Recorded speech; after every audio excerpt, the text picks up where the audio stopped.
Good morning class ninth. आज हम start करेंगे चैप्टर 5 यूक्लिड की ज्यामिति का परिचय। इसमें ज्यामिति को इंग्लिश में बोलते हैं ज्योमेट्री। ज्योमेट्री शब्द यूनानी भाषा के दो शब्दों जियो और मीट्रियन से मिलकर बना है, जिसमें जियो का अर्थ है पृथ्वी और मीट्रियन का अर्थ है मापना। इससे प्रतीत होता है कि ज्यामिति का उद्गम भूमि मापने की आवश्यकता के कारण हुआ है। ज्यामिति गणित की एक शाखा है। मिस्र में अलेक्जेंड्रिया के एक गणित के शिक्षक यूक्लिड ने 300 ईसा पूर्व गणित के सभी ज्ञान को एकत्रित किया और एलिमेंट्स नामक प्रसिद्ध ग्रंथ के रूप में व्यवस्थित किया। इस अध्याय में हम ज्यामिति के प्रति यूक्लिड के दृष्टिकोण की चर्चा करेंगे। यूक्लिड ने बिंदु रेखा और तल को परिभाषित किया है, परंतु गणितज्ञों ने इन परिभाषाओं को स्वीकार नहीं किया। अतः यूक्लिड की दी गई कुछ परिभाषाएं इस प्रकार हैं। नंबर 1, एक बिंदु पॉइंट वो है जिसका कोई भाग नहीं होता। जैसे कि ये एक बिंदु है, जिसे बोलेंगे इंग्लिश में पॉइंट, और इसका कोई भाग नहीं होता। एक रेखा या लाइन चौड़ाई रहित लंबाई होती है। एक रेखा, जिसे इंग्लिश में बोलते हैं लाइन, चौड़ाई रहित लंबाई होती है एक। नंबर 3, एक रेखा के सिरे बिंदु होते हैं। एक रेखा के सिरे, एक सिरा ये है, एक सिरा ये है, रेखा के दो सिरे हैं, तो ये क्या होते हैं? बिंदु। नंबर 4, एक सीधी रेखा ऐसी रेखा है जो स्वयं पर बिंदुओं के साथ सपाट रूप से स्थित होती है। नंबर 5, एक पृष्ठ सरफेस वो है जिसकी केवल लंबाई और चौड़ाई होती है। एक पृष्ठ, जैसे कि हमने पृष्ठ बना लिया और इसकी केवल लंबाई होती है और चौड़ाई होती है। नंबर 6, पृष्ठ के किनारे एजेस रेखाएं होती हैं। पृष्ठ के किनारे, ये पृष्ठ है और पृष्ठ के ये किनारे हैं,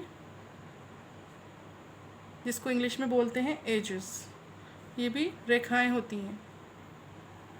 नंबर 7, एक समतल पृष्ठ यानी कि प्लेन सरफेस ऐसा पृष्ठ है जो स्वयं पर सीधी रेखाओं के साथ सपाट रूप से स्थित होता है।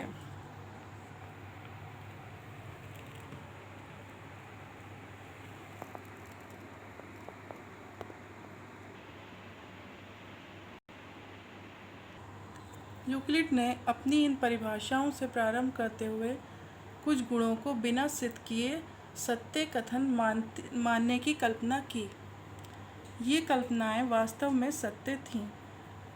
यूक्लिड ने इनको दो वर्गों में विभाजित किया: अभिगृहित एक्सियम्स और अभिधारणाएं पोस्टुलेट्स। यूक्लिड के कुछ अभिगृहित इस प्रकार थे। नंबर 1, वे वस्तुएं जो एक ही वस्तु के बराबर हों एक दूसरे के बराबर होती हैं। नंबर 2, यदि बराबरों को बराबरों में जोड़ा जाए तो पूर्ण भी बराबर होते हैं।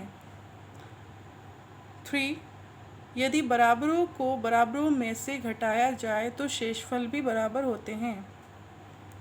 4, वे वस्तुएं जो परस्पर संपाती हों एक दूसरे के बराबर होती हैं। 5, पूर्ण अपने भाग से बड़ा होता है। 6, एक ही वस्तुओं के दो गुने परस्पर बराबर होते हैं। 7, एक ही वस्तुओं के आधे परस्पर बराबर होते हैं।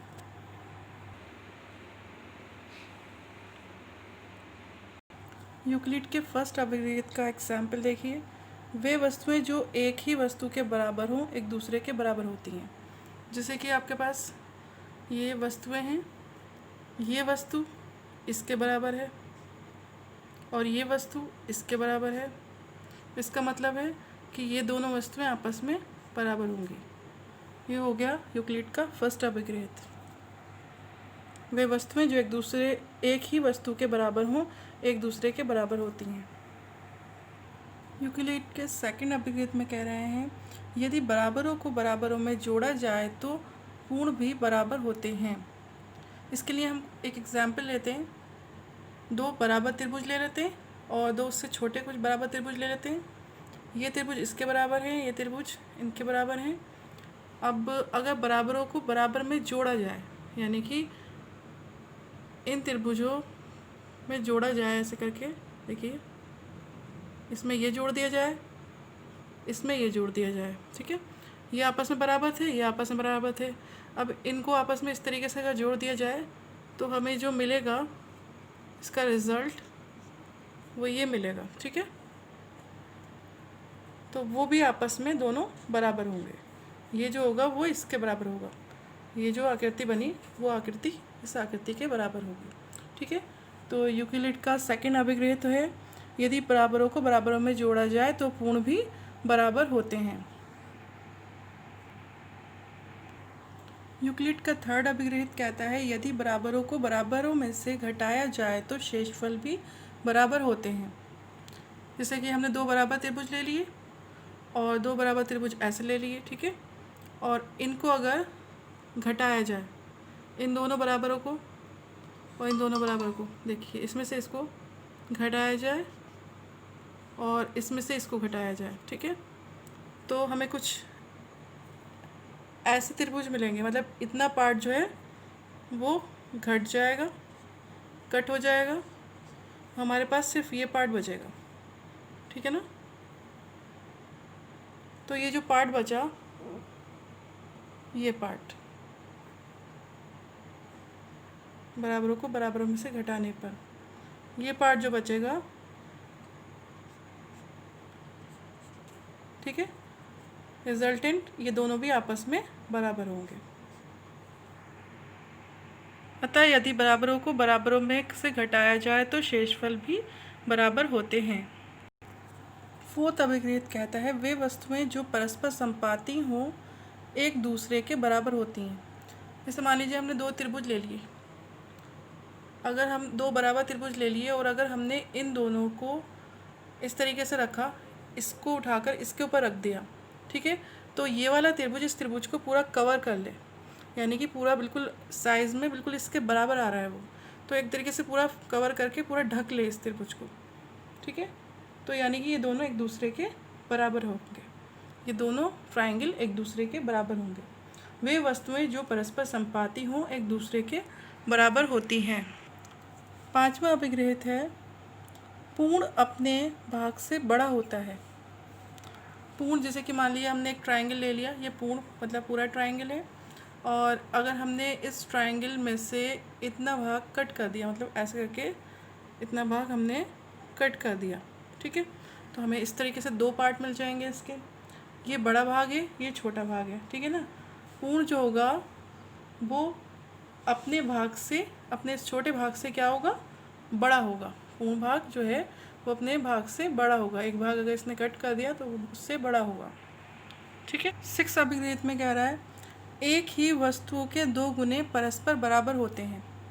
एक ही वस्तु, मान लीजिए जैसे हमने एक ट्रायंगल बनाया, एक त्रिभुज बनाया और उसका दुगना एक ये लिया, एक ट्रायंगल बना लिया, इस त्रिभुज का दुगना दूसरा त्रिभुज बना लिया, दुगना इसका दो गुना त्रिभुज, और ऐसे ही एक और इसका दुगना त्रिभुज बना लिया, तो ये दोनों त्रिभुज जो होंगे वो भी आपस में बराबर हो जाएंगे। एक ही वस्तुओं के दो गुणे परस्पर बराबर होते हैं। इसके बाद सेवंथ अभिगृहित में कह रहा है, एक ही वस्तुओं के आधे परस्पर बराबर होते हैं। जैसे कि हमने कोई एक वस्तु यानी कि एक त्रिभुज ले लिया और उसका आधा त्रिभुज लिया, यानी कि इसी त्रिभुज का आधा ये हो गया, और इस त्रिभुज का एक और आधा ले लिया, वो ये हो गया, ठीक है। तो वो कह रहे हैं वो भी बराबर होते हैं, ठीक है। ये देख रहे दोनों आपस में बराबर ही तो होंगे, इसी का तो आधा ये भी है और इसी का आधा ये भी है, तो यानी कि ये भी आपस में बराबर होंगे। एक ही वस्तुओं के आधे परस्पर बराबर होते हैं।